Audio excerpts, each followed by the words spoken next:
Contexto filosófico. El paso del mito al logos. En el origen del pensamiento occidental, la filosofía estaba mezclada con la mitología.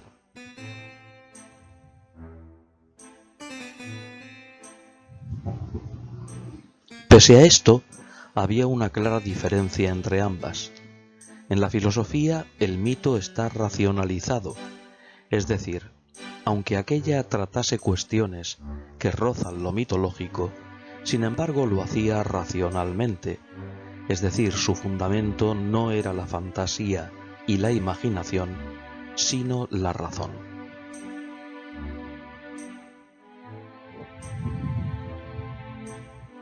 Los primeros pensadores, los presocráticos. A los primeros pensadores se les conoce con el nombre de filósofos presocráticos, pero no se les debería denominar a todos así, porque no todos fueron anteriores a Sócrates. Los primeros filósofos fueron un grupo de sabios preocupados especialmente por intentar dar una explicación racional y no mítica de la naturaleza o physis. Para ello buscaron el arjé, el origen o causa de todas las cosas que hay en la naturaleza.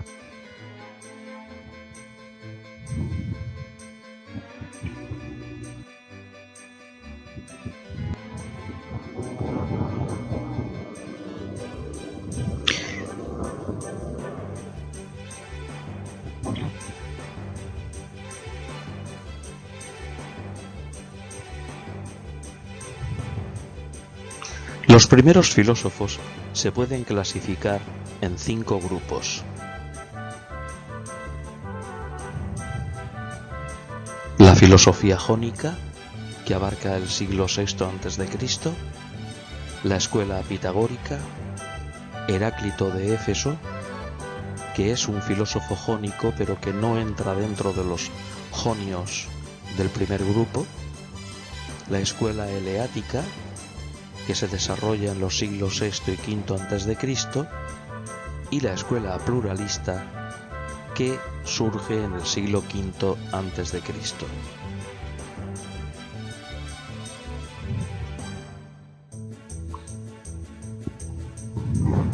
La filosofía jónica se caracteriza principalmente por sostener un monismo dinámico, es decir, postula la existencia de un único arjé sin excluir la pluralidad de las cosas y su movimiento. Precisamente por su preocupación por el estudio de la naturaleza, la physis, Aristóteles les denominó físicos. Los principales representantes fueron Tales de Mileto, que consideró que el arjé era el agua, Anaximandro de Mileto, que dijo que el arjé era el apeiron o lo indeterminado, Anaxímenes de Mileto, que sostuvo que el arjé era el aire, y Heráclito de Éfeso, que consideró que el arjé es el devenir, que se representa con el fuego, que es la expresión del logos o razón universal.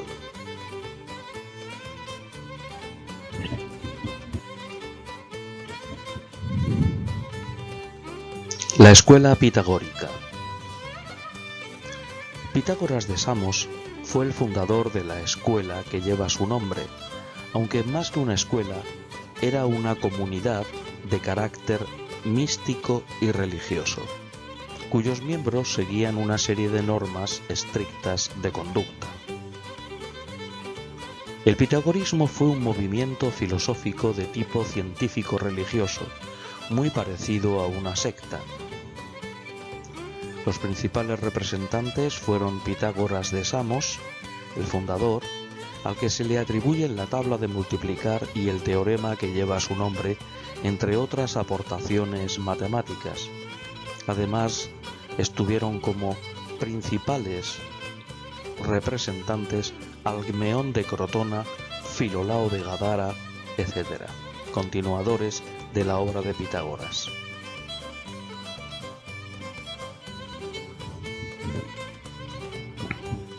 Para los pitagóricos, el número es el principio o arjé de todas las cosas.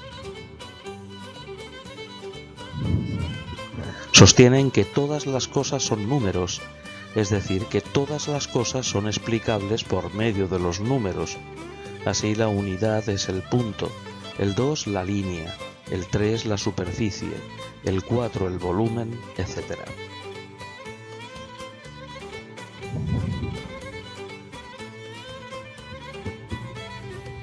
Heráclito de Éfeso.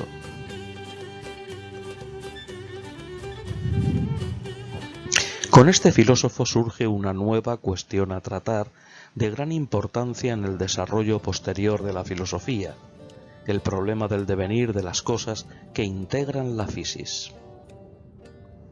Ante este problema van a darse dos posturas opuestas, la de Heráclito de Éfeso, partidario de la existencia del devenir, y la de Parménides de Elea y su escuela eleática, que son contrarios a la existencia del cambio.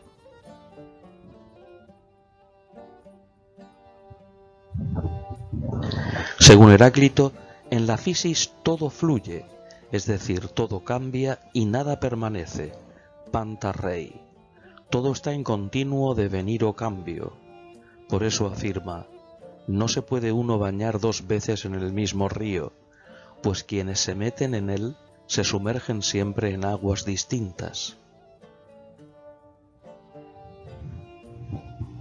Sostiene, junto al resto de la filosofía jónica, un monismo dinámico. El arjé es el devenir, es decir, la capacidad de cambio que tienen las cosas, que se representa por el fuego, dado que refleja fielmente a aquel al estar en continuo cambio.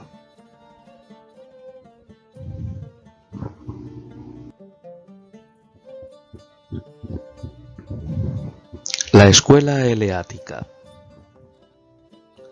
Parménides de Elea fue el fundador de la escuela eleática.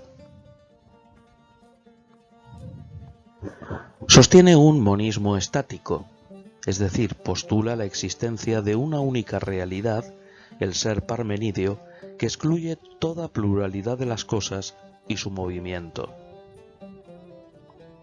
Los principales representantes fueron Genófanes de Colofón, el mismo Parménides de Elea y Zenón de Elea.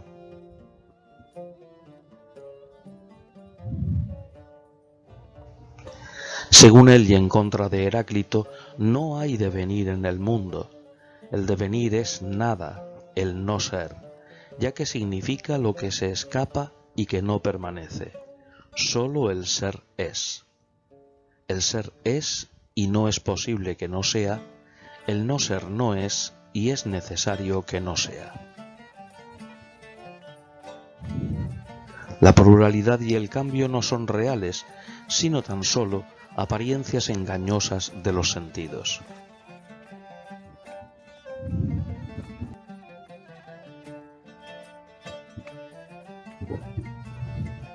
Zenón de Elea, quien fue discípulo de Parménides, intentó demostrar la imposibilidad del devenir con sus célebres 4 aporías o argumentos sin salida, por ejemplo el de la flecha o el de Aquiles y la tortuga.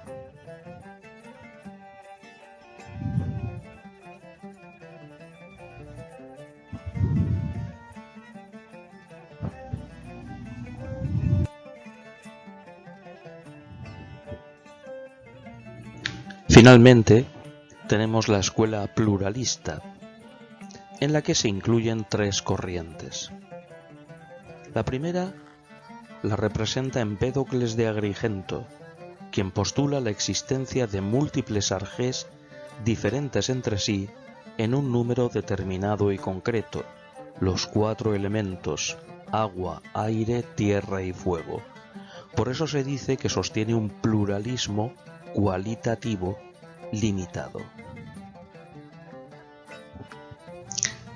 La segunda corriente la representa Anaxágoras de Clazomene, que defiende la existencia de múltiples arjés diferentes entre sí en número indeterminado o indefinido a los que denomina espermata u homeomerías en términos aristotélicos.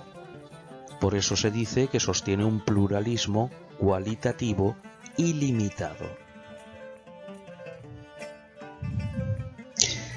Finalmente, la tercera y última corriente la representa la escuela atomista, con Leucipo de Mileto y Demócrito de Abdera como principales representantes. Defienden la existencia de múltiples arjés iguales entre sí, a los que denominan átomos. Por eso se dice que sostienen un pluralismo cuantitativo.